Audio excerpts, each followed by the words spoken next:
നമസ്കാരം. എല്ലാ മാന്യ സുഹൃത്തുക്കൾക്കും സിനിമ എന്ന യൂട്യൂബ് ചാനലിന്റെ ഏറ്റവും പുതിയ വീഡിയോയിലേക്ക് സ്വാഗതം. ഞാൻ ഇന്ന് നിങ്ങൾക്ക് മുമ്പിൽ വന്നിരിക്കുന്നത് മലൈക്കോട്ടെ വാലിബൻ എന്ന് പറയുന്ന ചിത്രത്തിന്റെ ബോക്സ് ഓഫീസ് കണക്കുകൾ നിങ്ങളുമായിട്ട് പങ്കുവയ്ക്കാൻ വേണ്ടിയാണ്. കേരളത്തിൽ തുടർച്ചയായിട്ടുള്ള ഇടിവ് ഇപ്പോഴും തുടർന്നുകൊണ്ടിരിക്കുന്നു. ഞായറാഴ്ച പോലും വലിയ കാര്യമായിട്ടുള്ള കളക്ഷനിലേക്ക് എത്താൻ സാധിച്ചില്ല എന്ന് മാത്രമല്ല, ശനിയാഴ്ചത്തെ കളക്ഷനേക്കാൾ കൂടുതൽ ഇടിവ് ഞായറാഴ്ചത്തെ കളക്ഷനിൽ വന്നിരിക്കുന്നു. മാത്രവുമല്ല, എനിക്ക് തോന്നുന്നത് ഈ ഒരു പോക്കാണ് പോകുന്നത് എന്നുണ്ടെങ്കിൽ കേരളത്തിൽ ഏകദേശം ഈ ഒരാഴ്ചയോടുകൂടി തന്നെ 1 കോടിക്ക് താഴേലേക്ക്, അതായത് ഈ തിങ്കളാഴ്ച ഇന്നു മുതലുള്ള കണക്കുകളിൽ 1 കോടിക്ക് താഴേലേക്ക് കളക്ഷൻ പോകാനുള്ള സാധ്യതയുണ്ട്. അത് കാണിക്കുന്നത് വലിയ ഒരു പരാജയം നേരിടുന്നു എന്ന് തന്നെയാണ് ഈ കാണിക്കുന്നത്. പക്ഷേ ഇവിടെയും ഈ സിനിമയുടെ പേരും പ്രശസ്തിയും ഉയർന്നു നിൽക്കുന്നു എന്നുള്ളതാണ് ഇവിടെ എടുത്തു പറയേണ്ടത്. ആ ഒരു കാര്യത്തെക്കുറിച്ച് മറ്റൊരു വീഡിയോ തീർച്ചയായിട്ടും ഇന്ന് തന്നെ നിങ്ങൾക്ക് മുന്നിലേക്ക് എത്തുന്നതായിരിക്കും. അപ്പോൾ നമ്മൾ ഇന്ന് നോക്കുന്നത് ആ ഒരു കാര്യത്തെക്കുറിച്ചല്ല, അല്ലെങ്കിൽ ഇപ്പോൾ നോക്കുന്ന ആ ഒരു കാര്യത്തെക്കുറിച്ചല്ല, ഇതിൻ്റെ ബോക്സ് ഓഫീസ് കണക്കുകളെ കുറിച്ച് മാത്രമാണ്. ഇവിടെ കേരളത്തിൽ മാത്രമാണ്, അല്ലെങ്കിൽ ഇന്ത്യയിൽ മാത്രമാണ് ഈ ഒരു ഇടിവ് സംഭവിച്ചിരിക്കുന്നത് എന്ന് വളരെ വ്യക്തമായിട്ട് കാണാൻ സാധിക്കും. GCC കളക്ഷൻസ് നോക്കുമ്പോൾ വലിയ കാര്യമായിട്ടുള്ള കുതിച്ചുചാട്ടം അവിടെ കാണുന്നുണ്ട് എന്നുള്ളതും കൂടി എടുത്തു പറയേണ്ടതുണ്ട്. GCCയിൽ നിന്നുള്ള കണക്കുകൾ മാത്രമാണ് ലഭ്യമായിട്ടുള്ളത്, മറ്റുള്ള രാജ്യങ്ങളിലെ കണക്കുകൾ ലഭ്യമായിട്ടില്ല. അതുകൂടി കിട്ടുന്നതോടുകൂടി തന്നെ മാന്യമായ ഒരു എമൗണ്ടിലേക്ക് ഇപ്പോൾ എത്തിയിട്ടുണ്ടാകും എന്നുള്ളൊരു കാര്യത്തിൽ സംശയമില്ല. പക്ഷേ ഏറ്റവും കൂടുതൽ കളക്ഷൻ വരേണ്ടിയിരുന്ന കേരളത്തിൽ വളരെ ദാരുണമായ രീതിയിലേക്കാണ് സിനിമ വീണുകൊണ്ടിരിക്കുന്നത്. അവിടെ മമ്മൂട്ടി ആരാധകർ വിജയിച്ചു എന്ന് തന്നെ പറയേണ്ടിയിരിക്കുന്നു. വലിയ കാര്യമായിട്ടുള്ള ഡീഗ്രേഡിങ്, ഒരു ക്യാമ്പയിനിങ് പോലെ തന്നെ അവർ നടത്തിയിരുന്നു. എല്ലാ മമ്മൂട്ടി ഫാൻസിൻ്റെയും ഗ്രൂപ്പുകളിലൂടെ, എല്ലാ മമ്മൂട്ടി ഫാൻസിൻ്റെയും എന്ന് പറഞ്ഞാൽ ഒഫീഷ്യൽ ഗ്രൂപ്പുകളിലൂടെ അല്ലാത്ത ഗ്രൂപ്പുകളിലൂടെ ഇതിനെക്കുറിച്ചുള്ള കൃത്യമായിട്ടുള്ള പ്രചരണങ്ങൾ നടക്കുന്നതിനെക്കുറിച്ചൊരു വീഡിയോ ഞാൻ കഴിഞ്ഞ ദിവസം ചെയ്തിരുന്നു. നിങ്ങളിൽ കുറേ ആളുകൾ അത് കണ്ടിട്ടുണ്ടാകും. എന്തു തന്നെയായാലും ആ ഒരു വിഷയം അവിടെ വലിയ കാര്യമായിട്ട് തന്നെ നടന്നുകൊണ്ടിരിക്കുന്നുണ്ട്. ഇപ്പോഴും അതിനൊരു കുറവുമില്ല. ഈ വീഡിയോൻ്റെ താഴെയും നിങ്ങൾക്ക് അതിനെക്കുറിച്ചുള്ള കമൻറ്റുകൾ കാണാവുന്നതാണ്. കമൻറ്റുകളെക്കുറിച്ചുള്ള ഒരു വീഡിയോയും ഞാൻ ഇട്ടിരുന്നതാണ്. ഓക്കെ, അപ്പോൾ നമ്മൾ ഇന്ന് നോക്കുന്നത് കളക്ഷനെ കുറിച്ചുള്ള കാര്യങ്ങളും അതുപോലെ തന്നെ ഒക്യുപ്പൻസി കാര്യങ്ങളും, ഇപ്പോൾ എത്ര തിയേറ്ററുകളിൽ പടം, എത്ര ഷോസ് പ്രധാന സെൻറ്ററുകളിൽ ഓടുന്നുണ്ട് എന്നുള്ളതൊക്കെ തന്നെയാണ് നമ്മൾ നോക്കുന്നത്. നമ്മൾ സ്ഥിരമായിട്ട് ചെയ്യുന്ന ആ ഒരു പാറ്റേണിൽ തന്നെയാണ് ഈ വീഡിയോ ചെയ്യുന്നത്. ഓക്കെ, അപ്പോൾ നമുക്ക് നേരെ വീഡിയോയിലേക്ക് കിടക്കാം. അതിനു മുമ്പ് ഒരു ചെറിയ റിക്വസ്റ്റ്, നിങ്ങൾ ആദ്യമായിട്ടാണ് ഈ ചാനൽ കാണുന്നത്, അതല്ല ഇനിയും നിങ്ങൾ ഈ ചാനൽ സബ്സ്ക്രൈബ് ചെയ്യാത്ത വ്യക്തിയാണ് എന്നുണ്ടെങ്കിൽ ദയവ് ചെയ്ത് ഈ ചാനൽ ഒന്ന് സബ്സ്ക്രൈബ് ചെയ്യണമെന്ന് ഞാൻ നിങ്ങളോട് വിനീതമായി അഭ്യർത്ഥിക്കുന്നു. ഓക്കെ, അപ്പോൾ നമ്മൾ നേരെ കാര്യത്തിലേക്ക് കടക്കുന്ന സമയത്ത് ആദ്യ ദിവസം കേരളത്തിനകത്ത് നിന്ന് 5,85,00,000 രൂപ കിട്ടിയ ഒരു സിനിമയാണ് മലൈക്കോട്ടെ വാലിബൻ എന്ന് പറയുന്ന ഈ ഒരു സിനിമ. എന്നാൽ നമുക്ക് എല്ലാവർക്കും അറിയാം, വലിയ കാര്യമായിട്ടുള്ള ഡീഗ്രേഡിങ് ഫസ്റ്റ് ഷോ കഴിയുമ്പോൾ തൊട്ട് കാണാൻ സാധിച്ചിരുന്നു. ഷോ തുടങ്ങുന്നതിന് മുമ്പ് തന്നെ ഡീഗ്രേഡിംഗ് ഒക്കെ നടന്നിരുന്നു. പക്ഷേ ഷോ കഴിഞ്ഞതോടുകൂടി തന്നെ അവരുടെ ഒരു അർമാദിക്കലായിരുന്നു കാണാൻ സാധിച്ചു. ഈ കമൻറ്റ് ചെയ്യുന്നവരോ അല്ലെങ്കിൽ ഡീഗ്രേഡ് ചെയ്യുന്നവരോ ഒന്നും ഒരിക്കൽ പോലും ഈ സിനിമ കണ്ടിട്ടുണ്ടാവില്ല എന്നുള്ളൊരു കാര്യം 100-ൽ 110% ഉറപ്പാണ്. കണ്ടവരുടെ അഭിപ്രായങ്ങൾ ഇപ്പോൾ വന്നു തുടങ്ങിയിട്ടുണ്ട്. അതിനെക്കുറിച്ചുള്ള റിവ്യൂസും കാര്യങ്ങളൊക്കെ ഇപ്പോൾ വരുന്നുണ്ട്. അപ്പോൾ നിങ്ങളതും കാണുന്നുണ്ടാവുമെന്ന് ഞാൻ വിശ്വസിക്കുന്നു. പ്രത്യേകിച്ച് ഈ ഡീഗ്രേഡിങ്ങിൽ വിശ്വസിക്കാത്ത ആളുകൾ ഉണ്ടെന്നുണ്ടെങ്കിൽ നിങ്ങളത് കാണുന്നുണ്ടാകുമെന്ന് ഞാൻ വിശ്വസിക്കുന്നു. രണ്ടാം ദിവസത്തേക്ക് വരുന്ന സമയത്ത് കൃത്യം അതിൻ്റെ പകുതി മാത്രം കളക്ഷനാണ് കേരളത്തിൽ നിന്ന് നേടാൻ സാധിച്ചത്. 2,40,00,000 രൂപ മാത്രമാണ് ഈ സിനിമയ്ക്ക് രണ്ടാം ദിവസം നേടിയെടുക്കാൻ സാധിച്ചത്.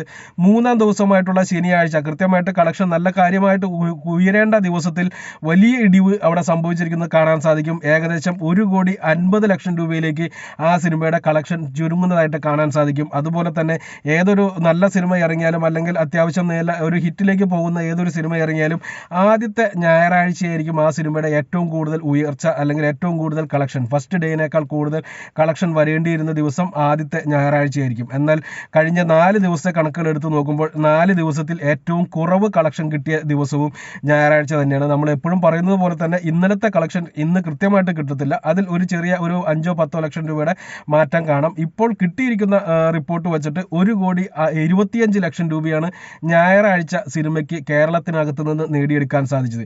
വെറും 1,25,00,000 രൂപ എന്ന് പറയുന്ന കളക്ഷനിലേക്ക് ആ സിനിമ ചുരുങ്ങിയിരിക്കുന്നു. മലയാള സിനിമയിലെ ഏറ്റവും അത്ഭുതകരമായിട്ടുള്ള സിനിമ, മലയാള സിനിമ വരും കാലങ്ങളിൽ അഭിമാനിക്കാൻ പോകുന്ന ഒരു സിനിമ, ആദ്യത്തെ ഞായറാഴ്ച കിട്ടിയിരിക്കുന്നത് വെറും 1,25,00,000 രൂപ മാത്രം. ഇവിടെ നിന്ന് ഇനി ആ പടത്തിന് തിരിച്ചുകയറ്റൽ ഉണ്ടാകുമെന്ന് ഞാൻ വിശ്വസിക്കുന്നില്ല.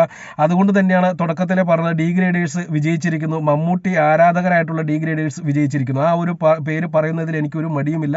ഞാനത് പറഞ്ഞുകൊണ്ടേയിരിക്കും. കാരണം ഞാൻ നേരിട്ട് കണ്ടുകൊണ്ടിരിക്കുന്നതാണ് ഇവരുടെ ഗ്രൂപ്പുകളിൽ നടക്കുന്ന കലാപരിപാടികൾ. ഇതുവരെ കേരളത്തിൽ നിന്ന് 4 ദിവസം കൊണ്ട് കിട്ടിയിരിക്കുന്നത് 11 കോടി രൂപ മാത്രമാണ്. 11 കോടി രൂപ എന്ന് പറയുമ്പോൾ ഇന്നലത്തെ കണക്കുകളിൽ ഒരു ചെറിയ മാറ്റം സംഭവിച്ചേക്കാം. 1,25,00,000 രൂപ എന്ന് പറയുന്നത് ഫൈനൽ കണക്ക് വരുമ്പോൾ ഏകദേശം 1,20,00,000 1,30,00,000 ആയിട്ട് മാറാനുള്ള സാധ്യതയുണ്ട്. ആ ഒരു 5-10 ലക്ഷം രൂപയുടെ മാറ്റം അവിടെ തീർച്ചയായിട്ടും ഉണ്ടാവും. എന്നിരുന്നാൽ പോലും ശരാശരി 11 കോടി രൂപ കേരളത്തിനകത്ത് നിന്ന് മാത്രമായിട്ട് ഈ സിനിമയ്ക്ക് നേടിയെടുക്കാൻ സാധിച്ചു. ഇനി സിനിമയുടെ വേൾഡ് വൈഡ് കളക്ഷൻ നോക്കുന്ന സമയത്ത് ഇന്ത്യക്കകത്ത് വലിയ കാര്യമായിട്ടുള്ള ചലനം സൃഷ്ടിക്കാൻ ഈ സിനിമയ്ക്ക് സാധിച്ചിട്ടില്ല. ഏകദേശം 35 ലക്ഷം രൂപ മാത്രമാണ് ഈ സിനിമയ്ക്ക് 4 ദിവസം കൊണ്ട് കേരളത്തിന് പുറത്തുള്ള മറ്റ് സ്റ്റേറ്റുകളിൽ നിന്ന് നേടിയെടുക്കാൻ സാധിച്ചത്. എന്നാൽ വേൾഡ് വൈഡ് കളക്ഷൻ നോക്കുന്ന സമയത്താണ് ഇവിടെ ഒരു മാജിക് കാണാൻ സാധിക്കുന്നത്. അതായത് കൃത്യമായിട്ട് പറഞ്ഞു കഴിഞ്ഞാൽ ഒരു 19,45,00,000 രൂപ ഈ സിനിമയ്ക്ക് ഈ 4 ദിവസം കൊണ്ട് വേൾഡ് വൈഡ് ആയിട്ട് നേടിയെടുക്കാൻ സാധിച്ചു. വേൾഡ് വൈഡ് എന്ന് പറയുന്നതിലും തെറ്റുണ്ട്. GCC കൺട്രീസിലെ മാത്രം കളക്ഷനാണ് ഈ പറഞ്ഞിരിക്കുന്നത്. അതായത് 9,10,00,000 രൂപ 4 ദിവസം കൊണ്ട് GCC കൺട്രീസിൽ നിന്ന് മാത്രമായിട്ട് ഈ സിനിമയ്ക്ക് നേടിയെടുക്കാൻ സാധിച്ചു. ഇവിടെ നടക്കുന്ന ഡീഗ്രേഡുകളൊന്നും തന്നെ അവിടെ എഫക്റ്റ് ചെയ്യുന്നില്ല. ഇപ്പോഴും നല്ല രീതിയിലുള്ള കളക്ഷനുമായിട്ട് GCC കൺട്രീസിലെ സിനിമ പിടിച്ചു നിൽക്കുന്നു എന്നുള്ളതാണ് കാണാൻ സാധിക്കുന്നത്. ഇവിടെ ഈ ഒരു ഇടിവ് തുടരുകയാണ് എന്നുണ്ടെങ്കിൽ ഏകദേശം ഇവിടത്തേക്കാൾ ഒരു 2-3 ദിവസം കൂടി അല്ലെങ്കിൽ ഒരാഴ്ച കൂടി അവിടെ കളക്ഷൻ വന്നേക്കാം. അത്രമാത്രമേ ഇപ്പോഴത്തെ കാര്യത്തിൽ പറയാനുള്ളൂ. എന്ത് തന്നെയാലും 20 കോടിക്ക് അടുത്ത് 19.5 കോടി രൂപയോളം ആദ്യത്തെ 4 ദിവസം കൊണ്ട് ഈ സിനിമ വേൾഡ് വൈഡ് ആയിട്ട് മീൻസ് GCCയും ഇന്ത്യയും കൂട്ടി നേടിയിട്ടുണ്ട് എന്നുണ്ടെങ്കിൽ വേൾഡ് വൈഡ് കളക്ഷൻ വരുന്ന സമയത്ത് ഏകദേശം ഇതിനേക്കാൾ 1 കോടിക്ക് മുകളിൽ കളക്ഷൻ കയറാനുള്ള സാധ്യതയുണ്ട്. അങ്ങനെ നോക്കുകയാണെങ്കിൽ ഏകദേശം ഒരു 20 കോടി 20.5 കോടി രൂപയോളം സിനിമ 4 ദിവസം കൊണ്ട് വേൾഡ് വൈഡ് ആയിട്ട് നേടിയിട്ടുണ്ടാകും.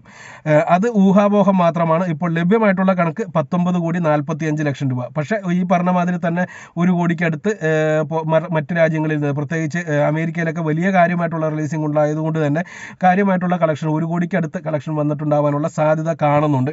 അവിടെ ആ ഒരു ദിവസത്തേക്ക് കളക്ഷൻ ഉണ്ടാവത്തുള്ളൂ. അത് എത്ര വലിയ ഹിറ്റ് പടമായി വന്നാലും ഒരു ദിവസത്തെ കളക്ഷനൊക്കെ ഉണ്ടാവുള്ളൂ. അതാണ് 1 കോടി രൂപ എന്ന് ഊഹാപോഹത്തിലൂടെ പറഞ്ഞു നിർത്തിയത്. അത് ഫൈനലൊക്കെ ആകുമ്പോഴായിരിക്കും ആ ഒരു കണക്ക് കിട്ടാൻ സാധ്യത. അല്ലെങ്കിൽ ഒരു 10-15 ദിവസം 2 ആഴ്ച കഴിഞ്ഞിട്ടായിരിക്കും GCCയിലേക്ക് പുറത്തുള്ള രാജ്യങ്ങളിലെ കണക്കുകൾ കിട്ടുക. ഇനി സിനിമയുടെ ഒക്യുപ്പൻസി നോക്കുമ്പോൾ ഞായറാഴ്ചത്തെ ഒക്യുപ്പൻസി നോക്കുമ്പോഴാണ് ഇത് എഫക്റ്റ് എത്രത്തോളം വന്നിട്ടുണ്ട് എന്ന് മനസ്സിലാക്കാൻ സാധിക്കുന്നത്. മോർണിംഗ് ഷോയ്ക്ക് വെറും 12.10% മാത്രമാണ് ഒക്യുപ്പൻസി വന്നിരിക്കുന്നത്. ആഫ്റ്റർനൂൺ ഷോയ്ക്ക് 21.57% ഒക്യുപ്പൻസി വന്നപ്പോൾ ഈവനിങ് ഷോയ്ക്ക് 23.94% ഒക്യുപ്പൻസി വന്നിരിക്കുന്നത്. നൈറ്റ് ഷോയ്ക്ക് വെറും 18.28%. ഏറ്റവും കൂടുതൽ ആളുകൾ കാണേണ്ട ഈവനിങ് ഷോയ്ക്ക് വന്നിരിക്കുന്നത് 23.94% മാത്രമാണ് എന്നുള്ളത് ഇവിടെ എടുത്തു പറയേണ്ട കാര്യമാണ്. അടുത്ത പ്രധാനപ്പെട്ട നമ്മൾ സ്ഥിരം പറയുന്ന പോലുള്ള പ്രധാനപ്പെട്ട സിറ്റികളിലെ കണക്കുകൾ നോക്കുമ്പോൾ കൊച്ചിയിലേക്ക് വരുന്ന സമയത്ത് കൊച്ചിയിൽ 174 ഷോയാണ് ഓടുന്നത്. ആവറേജ് ഒക്യുപ്പൻസി വന്നിരിക്കുന്നത് 20.50 മാത്രമാണ്. തിരുവനന്തപുരത്ത് 134 ഷോയാണ് പടം ഓടിക്കൊണ്ടിരിക്കുന്നത്. 16.25% മാത്രമാണ് ഒക്യുപ്പൻസി വന്നിരിക്കുന്നത്. കോഴിക്കോട് 60 ഷോസാണ് പടം ഓടിക്കൊണ്ടിരിക്കുന്നത്. 30.75% മാത്രമാണ് ഒക്യുപ്പൻസി വന്നിരിക്കുന്നത്. തൃശ്ശൂർ 22% ഒക്യുപ്പൻസിയിൽ 54 ഷോസാണ് ഓടിക്കൊണ്ടിരിക്കുന്നത്. കൊല്ലത്ത് 42 ഷോസ് ഓടുന്നുണ്ട്. പക്ഷേ 20% മാത്രമാണ് ഒക്യുപ്പൻസി. കോട്ടയത്ത് 19.25% മാത്രമാണ് ഒക്യുപ്പൻസി കാണിക്കുന്നത്. 15 ഷോസാണ് അവിടെ ഓടിക്കൊണ്ടിരിക്കുന്നത്. ആലപ്പുഴയിൽ 14.5% മാത്രം ഒക്യുപ്പൻസി. 45 ഷോസാണ് അവിടെ ഓടിക്കൊണ്ടിരിക്കുന്നത്. ഒക്യുപ്പൻസി പറയുമ്പോൾ ഒരു കാര്യം മനസ്സിലാക്കേണ്ടതുണ്ട്. ഇപ്പോൾ ഈ പറയുന്ന ഒക്യുപ്പൻസി എല്ലാം ഓൺലൈൻ ബുക്ക് ചെയ്തിട്ട് വരുന്നവരുടെ ഒക്യുപ്പൻസി മാത്രമേ കിട്ടുകയുള്ളൂ. അല്ലാണ്ട് റിയൽ ഒക്യുപ്പൻസി അല്ല കിട്ടുക എന്നുള്ളത് ഇതിനു മുമ്പുള്ള എല്ലാ വീഡിയോകളിലും നമ്മൾ പറഞ്ഞിട്ടുള്ളതാണ്.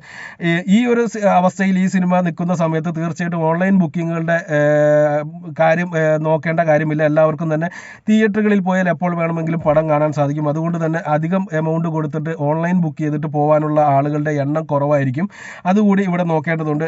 തീർച്ചയായിട്ടും ഈ ഒരു അവസ്ഥയിലേക്ക് വരേണ്ടിയിരുന്നത് ഒരാഴ്ചയ്ക്ക് ശേഷം മാത്രമായിരുന്നു. അതാണ് ഇപ്പോൾ 4-ാം ദിവസം സംഭവിച്ചിരിക്കുന്നത് എന്നുള്ളതാണ് ഈ സിനിമയെക്കുറിച്ച് പറയുമ്പോൾ പറയേണ്ടത്. തീർച്ചയായിട്ടും സിനിമ വലിയൊരു ഇടിവിലേക്കാണ് വന്ന് നിൽക്കുന്നത്. എങ്ങനെ പോയാലും ഈ രീതിയിലാണ് പോകുന്നത് എന്നുണ്ടെങ്കിൽ ഇപ്പോൾ 20 കോടിക്ക് മുകളിൽ കിട്ടിയിട്ടുണ്ട് എന്ന് കിട്ടിയ ഒരു സിനിമ ശരാശരി ഒരു 35 കോടി രൂപ റേഞ്ചിൽ വേൾഡ് വൈഡ് കളക്ഷനായിട്ട് വന്ന് നിൽക്കും. സിനിമയുടെ ബഡ്ജറ്റ് അതിൻ്റെ ഇരട്ടിയോളം വരും എന്നുള്ളതും കൂടി നോക്കുമ്പോഴാണ് എത്ര വലിയ വീഴ്ചയിലേക്കാണ് മലയാളത്തിലെ ഒരു അഭിമാന സിനിമ വീണിരിക്കുന്നത് എന്നുള്ളത് നിങ്ങൾക്ക് മനസ്സിലാക്കാം. നന്ദി, നമസ്കാരം.